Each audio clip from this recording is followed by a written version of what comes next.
वाटते की देवाचं दर्शन घडलं नाही, पाप माथ्यावर घेतलंच, इतरांच्या रांगा अडवून. आलं का लक्षात? हे लक्षात ठेवा. नाही हे तिथं द्वैत उभा राहिला, मी मानतच नाही.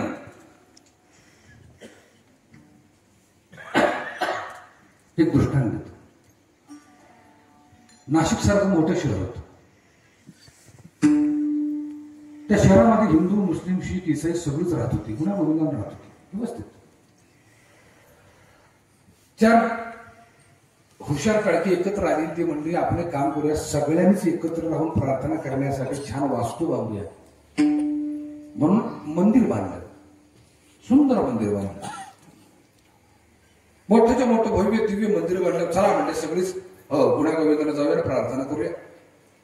हिंदू सोडून त्या मंदिरात कुणी जायचं नाही. ते म्हणले आमचं नाही. बाकीचे म्हणले हे आमचं नाही, ते हिंदूंचं आहे.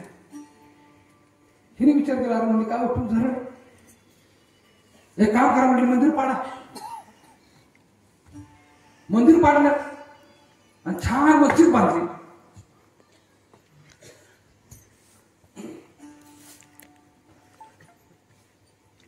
सुंदर मस्जिद बांधली. चला म्हणलं आता सगळे जाऊन तिथं प्रार्थना करू, देवाला हाक मारू. चला, मुसलमान सोडून कुणीच जायचं ना. ते म्हटले मुसलमान आहे, आमचं नाही, त्यांचं ते बघू दे. अरे म्हणजे घोटाळा झाला. चला चला चला मस्जिद पाडा, चर्च बांधला. चर्च बांधलं मस्त आणि छान उंच चर्च बांधलं. चला म्हणलं आता तरी सगळी चला. ख्रिश्चन सोडून कुणी जायचं ना. म्हणजे पाडा. गुरुद्वारा बांधलं मस्त, डेरेदार असं मस्त गुरुद्वारा बांधलं, संगमरवरी दगडाचं. चला म्हणले आता तरी सगळी जाऊ. हो, शीख बांधव सोडून कुणी जायचं नाही. म्हणजे ते शिखांचं आमचं नाही. ह्यांना कोड पडले का म्हटले सगळंच राहू दे. त्यांनी बांधलं आलिशान हॉटेल, सगळीच गेली. आता बोलणं कळतंय का? जेव्हा तुम्ही धर्माचा ठप्पा लावता त्यावेळेस तिथं द्वैत निर्माण होतं. संप्रदायाचा ठप्पा लावता त्यावेळेस द्वैत निर्माण होतं.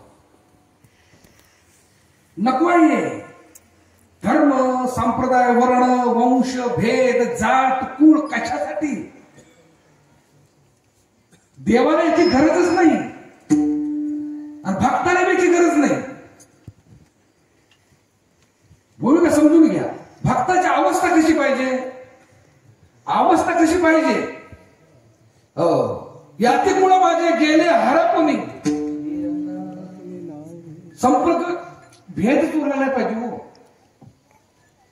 ऐसा ज्याचा अनुभव विश्वदेव सत्यत्वे देव तया जवळ असे पापनाशे. भूमिका समजून घ्या. एवढं मोठं अवडंबर उभं केले का? मी सुरुवात सांगली, उभं जे केले ना, उभं केले कशासाठी उभं केले? तुकोबरायांचं सुंदर अभंग आहे, प्रचलित अभंग आहे. कीर्तनाच्या पंचपदीची सुरुवातीला तो अभंग घेतला जातो. सुंदर ते ध्यान उभे विठेवरी कर कटेवरी ठेवूया. तुकोबरायांनी विठेवराच्या पांडुरंगाचं वर्णन केले. पण एक शब्द कुठे घेऊन जातो माहिती आहे का तुम्हाला? त्यात एक शब्द कोण शोधला का? ते शब्द हो, अभंगाचा दुसरा शब्द आहे पहिल्या चरणातला. सुंदर ते कुठलं? हे नाही, सुंदर ते ध्यान कुठाय उभे विटेवरी. पूर्वी होता, आता आणि पुढे जो असणार आहे ते जे ध्यान आहे ते उभी विटेवर, तो विटेवर उभा आहे. फरक काहीच नाही. रामेश्वरात तोच आहे, विटेवर तोच आहे, अयोध्येत तोच आहे. हो, प्रत्येक मंदिरात तोच आहे. वेगळं नाही आहे, पण तो आहे, हा नाही. कळला का अर्थ? ही भूमिका ज्याच्या ज्याच्या लक्षात आली खऱ्या अर्थात भगवंत तिथे आहे. आता मी देवाच्या घरी कसं जायचं सांगतो. मला या बघाकडे उशीर झाला तरी चालेल, पण हे महत्वाचा बेस कळला पाहिजे. देवाच्या घरी जाणं म्हणजे काय? देवाच्या घरी जाण्याच्या विधीला ध्यान म्हणतात. नामधारक कोण कोण? हात वर करा बरं जरा. एकटाच बाबा तू, बाकी नामधारक नाही? कोण कोण आहे नामधारक तिथं? बस. कितीही दगडावर पाणी घाला काय कळणार नाही, कारण चावीच तुम्हाला मिळालेली नाही. तर ते भांडण कसं कळणार? सद्गुरूकडून या पेटीतली चावी जर मिळाली, 10व्या दारातली चावी जर मिळाली ना तर आत घबाड आहे हो. तर आता काय सांगू तुम्हाला, तरी मी सांगतो. देवाच्या घरी जाणं म्हणजे ध्यान. आत्म्याच्या परमात्म्यापर्यंतच्या प्रवासाला ध्यान म्हणतात आणि आत्म्याच्या आणि परमात्म्याच्या मिलनाला समाधी म्हणतात. किमान शब्द तरी कळतील, अनुभव राहू द्या, कळते. हा, समाधी म्हणजे काय? समाधी एक अशी अवस्था आहे जगात पिशाच अंतरी शहाणा सदा ब्रह्मी जाणा निमग्न तो सदा जैसा मकरंद नंतर बाह्य भेद वेगळाले भेद किती ते असते व्रतगत त्याची न कळे कोणाला.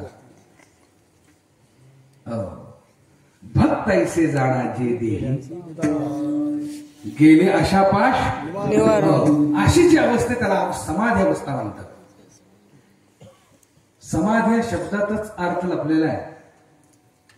ज्या अवस्थेमध्ये समाधान ओसंडून वाहतं त्या अवस्थेला समाधी अवस्था म्हणतात. समाधी म्हणले की आम्हाला घाबरट होती हो, ते जमीन खड्डा काढा, त्याच्या जावा, वर्ण शिळा लावून घ्या आणि त्या जमिनीत गुदमरून मारा. तुम्ही आम्ही देखील समाधी अवस्था प्राप्त करू शकतो. कधी? इच्छा मावळले. मोक्ष कशाला म्हणतात? मोक्ष कशाला म्हणतात? जिथं श्वास शिल्लक आहे आणि इच्छा संपलेले त्याला मोक्ष म्हणतात. आणि जिथं श्वास संपले आणि इच्छा शिल्लक आहे त्याला मृत्यू म्हणतात. अर्थ कळला का? आणखीन सोपी व्याख्या सांगू. मोक्ष कशाला म्हणायचं आणि मृत्यू कशाला म्हणायचं? आतून मरण्याला मोक्ष म्हणायचं आणि बाहेरून मरण्याला मृत्यू म्हणायचं. कीर्तन जड जाते का? नक्की नाही.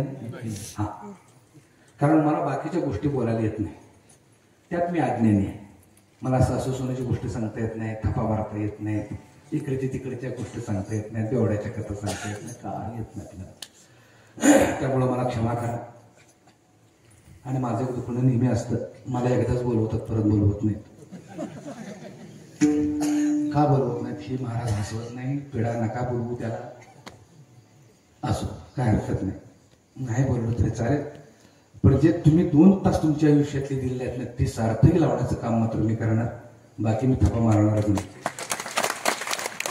कारण तुम्ही ते पाप घेऊन जाणार नाही. आणि आम्ही तुम्हाला का हसवतो माहिती आहे का? आमच्या पुढल्या वर्षीची तारखा फिक्स व्हाव्यात म्हणून.